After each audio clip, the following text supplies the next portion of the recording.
Bonjour. Dans cette semaine sur l'immobilier, une question que l'on me pose régulièrement, c'est comment puis-je acheter un bien mais sans rien débourser. D'une part parce que soit j'ai pas d'épargne, soit je suis déjà bien endetté avec ma résidence principale et ma voiture, donc je n'ai pas de capacité d'emprunt plus que ça.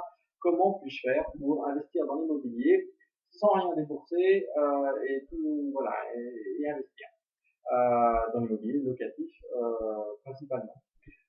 Donc la réponse, voilà, que moi j'ai utilisée il y a quelques années, parce que voilà, j'étais simplement voilà un salarié voilà qui n'avait pas des revenus qui me permettaient d'investir de manière énorme. J'étais locataire avec un prêt voiture et je gagnais un petit peu plus du SMIC.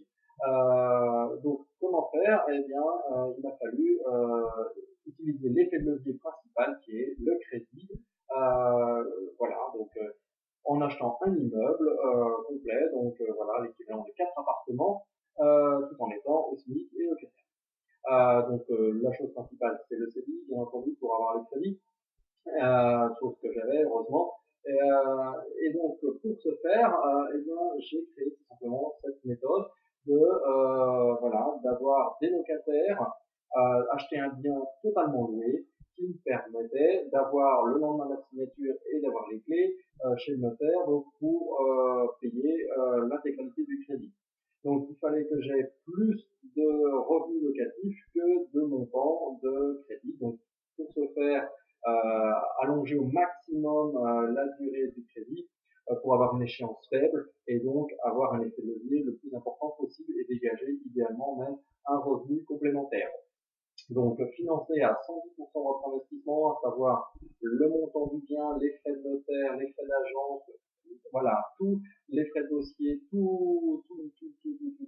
Vous mettez tout dans le crédit et pour ce faire, donc il faut calculer le montant emprunté et il faut absolument que le montant des loyers plus les charges donc soit supérieur au montant de votre prêt. Ça, c'est primordial. Le montant de la mensualité de votre crédit doit être inférieur à l'ensemble de vos revenus locatifs. Ça, c'est primordial pour pouvoir investir dans l'immobilier sans rien débourser. Voilà une nouvelle astuce. Je vous dis à très bientôt. Cliquez pour partager cette nouvelle astuce à l'ensemble des réseaux sociaux. Et je vous dis donc à très bientôt donc, pour une nouvelle vidéo. À bientôt. Au revoir.